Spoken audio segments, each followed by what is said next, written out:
Okay, we're going to talk about formatting disks for PCs at home.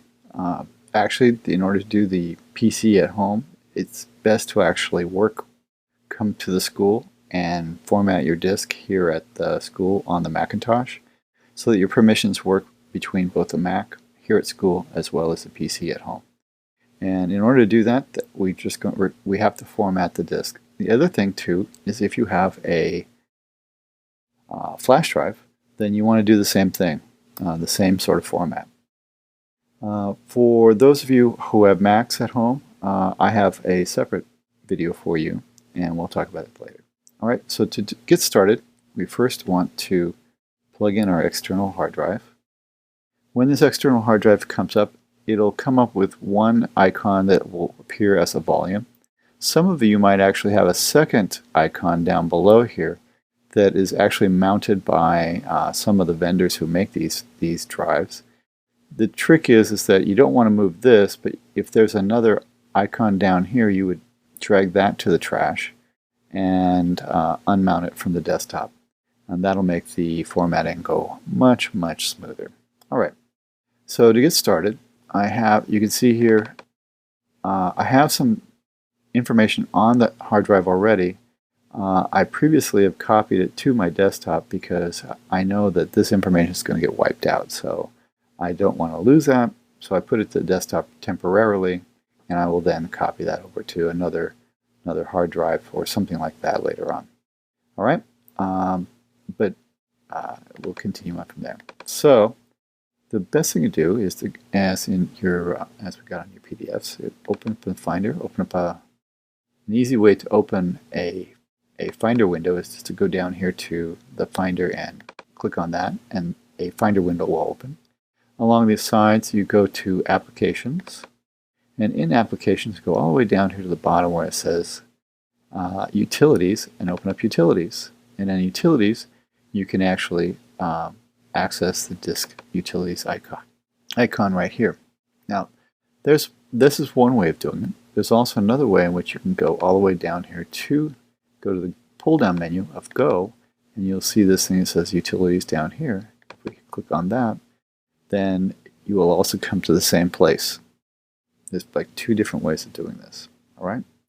So let's do it the way you have it in your PDF. So we open up the Finder, go to Applications, and then we go all the way down here to Utilities, and then we find Disk Utility, and then we open that. All right.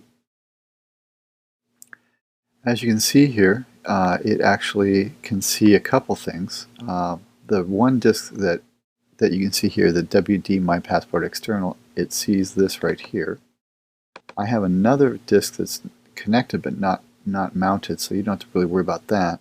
But what you're really interested in is finding the disk, or is part of what you want to actually format. And here it's the same one you have that is up there. All right, that I'm showing you in this example. These other guys we're not going to format. And that's very, very important. Now, formatting is actually another form of erase. So we click over here to erase, and then since we're going to use the PC, use this as a volume to go between the Macintosh at school and what you have at home, we're going to click on the format the way you want to use. In this case, we want to use exFAT. Remember, exFAT is for PC users as well as anything that goes on a flash drive, regardless of whether it's PC or Mac. But either flash drives or the PC users use exFAT. The next thing we need to do, since we're in exFAT, you notice how the name has gotten truncated from what it was before. That's the indication of that you can only use so many letters for this kind of naming convention. So what I'm going to do is I'm going to put in capital J, capital H, that's for John Hesketh, and then an underscore, and then archive. Okay. This will then be the archive you're going to be using from now on between school and home, and possibly becomes a seed archive for your future. Then, once that's all done, we go down here to erase, click on erase. Now it's going to give you all sorts of threatening messages like you can't do this, you don't want to do this, and it's telling you to do this. But really, as long as you've got things all squared away, you know what you're doing here, you hit erase. And as it goes through it, it unmounts it, remounts it, brings it back. Now it will probably say a different name in there, so don't get crazy about that.